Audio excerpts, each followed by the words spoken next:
Okay,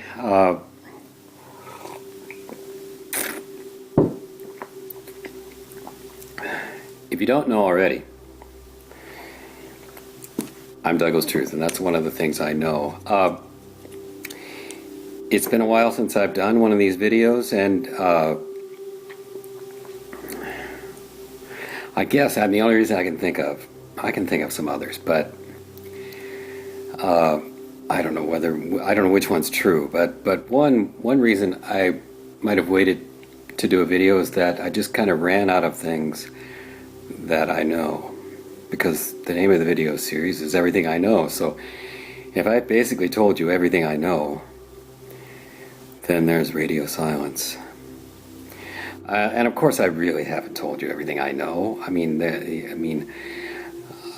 I know all kinds of things that just aren't really of very much interest. And I say that on some authority because I've told people some things and they go, okay, that's not very interesting.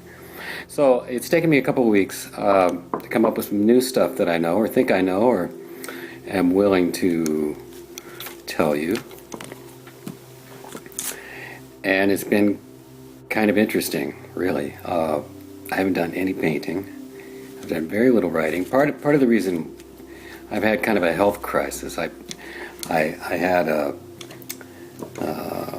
shortness of breath, which I was told was asthma, and I went to a new doctor, and she said, that's kind of a lazy diagnosis, and what she said, and then of course, like most people who have a slight hypochondriacal personality, I went online and kind of found this concatenation of symptoms that led me to believe that my demise might be close.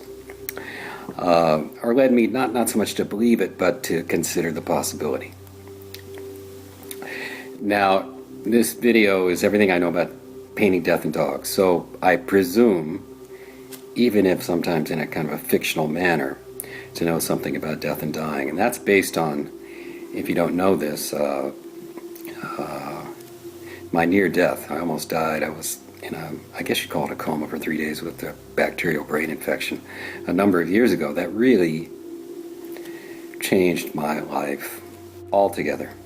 I mean, I don't remember any tunnels or bright lights or welcoming committees of relations and loved ones. No, none of that. I just remember the lights going out in the back seat of a black Honda CR-V or something like that.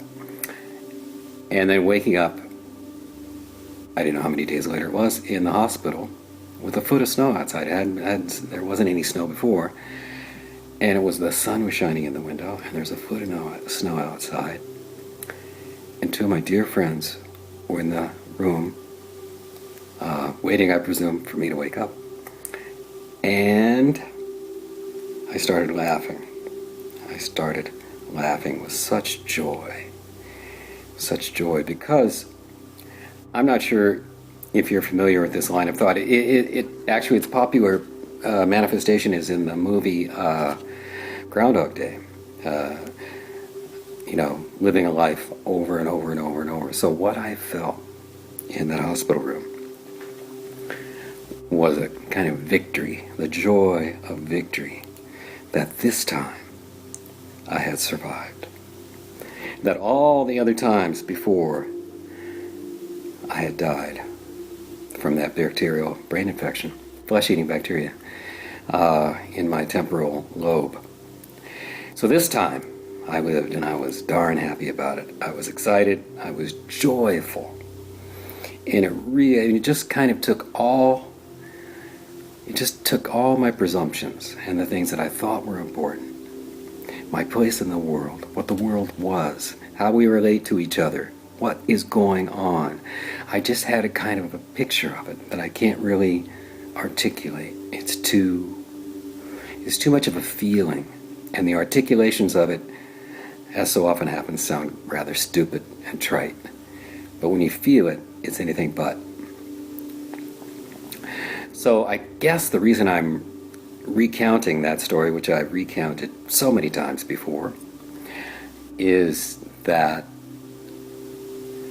well, here's my theory, is that I have these delightful breakfasts with a dear friend of mine once a week, and we share similar interests in stuff like this: religious stuff, spiritual stuff, historical stuff, business stuff, all kinds of things we love to talk about. And we've been going kind of deeply into certain matters for some time. And I feel like that was like turning the soil somehow, preparing the garden.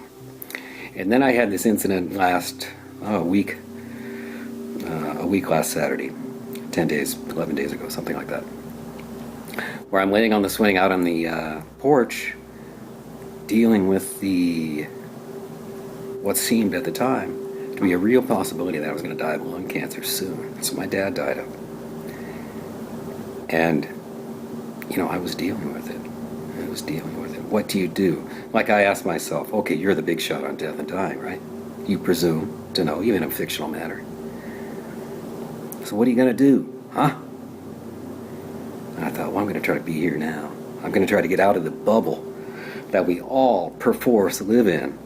This fake, this phone, believe me, I know it sounds dumb in words, but that's the case. We live in a self-created bubble. I'm sure there's a better way to put it, but that's what comes to mind right now. We live in our heads, so to speak. And you can look it up. You can go get a book called The User Illusion by some Finnish guy whose name I can't remember. There's enough data in there to convince somebody of a sound scientific mind, I think, that what we think we see is a fabrication. Where we think we are is a fabricated world. The real world exists, I think, but we, generally speaking, don't live in that world. We live in our recreation of it, like a kind of a low resolution recreation of what's actually going on. And we're behind the times too. We're about half a second behind. Our recreation, it takes a while for this editing process to go on. It takes about a half a second. Go to the book, check it out, The User Illusion. So, I'm thinking I'm about to die, perhaps. That's on my list. Possibilities, what are you going to do? Well, I'm going to be here now. And then, I was at a friend's house in San Francisco, looking on the bookshelf for something to read. That night I was crashing at their house. Out on the shelf was a book that I had read many, many, many years ago, out of an interest engendered by reading my favorite author of all time, Philip K. Dick. And the book was The Gnostic Gospels by Elaine Pagels. And I opened up that book, and a most extraordinary thing happened. I was taken back to that state of mind that I had in the hospital that day. That state of mind lingered for many months, and as it started to fade, and I started to go back somewhat to the rut of my life before, and by the way, that caused great sadness and terror on my part, that I felt like I was losing this, I don't know what to call it, point of view, place in the world, I don't know, state of mind, something like that, state of soul. Forgive me, I haven't thought enough about it to give it a name, in that sense at least. But I went back there. It was an abreaction of someone, but that's the wrong word if you know the psychological, what that means. But it was a taking back to a former state of mind. and a state of mind which I was overjoyed to feel again. It was something that I thought I had lost, if not forever. I don't know. I didn't expect it to come back. But what I think maybe this is what happens to people who that happens to, is that you, as the reality of it fades, you begin to operate on the memory. Like you learn certain things. You learn certain things from that state of mind about yourself and about your relationship to other people and what's really going on in the world and what's important. And even though you don't feel it so much in your soul, you remember it. You remember how important it is, so you learn certain ways of acting and feeling and knowing and that's really good. And in the earlier phase, I like I said, I was greatly saddened by the fact that I felt that, sliding away, that place where I was sliding away, and just like being ordinary again. But I thought, don't be greedy. You've been shown so much. Go with it. And so that's what I did. My book, everything I know about death, subject to verification, and my performances, even much of the content in my paintings, although I don't try to do that so much, I just see it after the fact.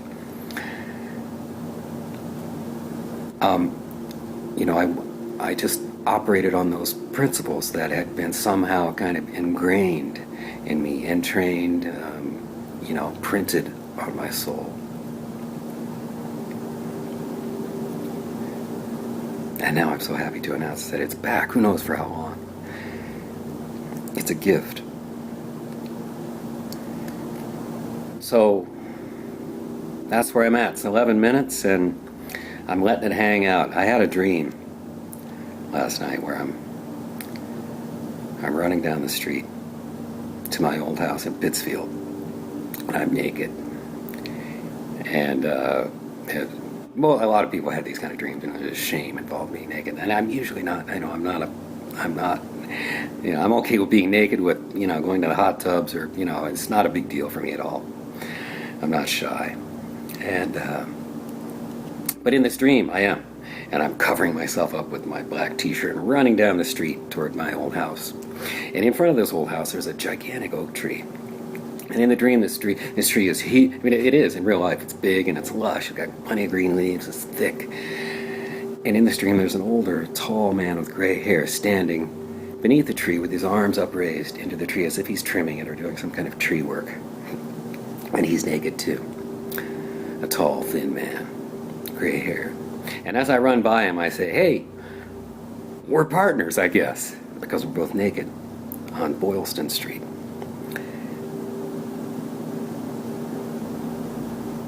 And I go to the house and I come back to him. And I've gotten dressed because of my shame, I guess. And he says, "I'm going to be around for a while. And could I use your house?" And my fear of what other people think is still there, because that was kind of like one of the themes of this dream, in my opinion, is my fear about what other people think of me.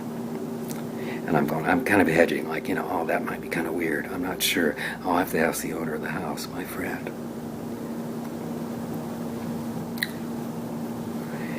And so, that was my dream, and that I hope that that's the only dream I ever include in one of these videos, because it's a really tacky thing to do. I know, believe me. But it was important, and it was kind of a capstone to a series of events in which I'm immersed at the moment. So it's dinner time. I've just been texted that dinner is on the table, and I better get over there and get my share of the food. So anyway, I'm Douglas Truth, and that's a large part of what I know, the important stuff, I hope. And I wish you well. Take care.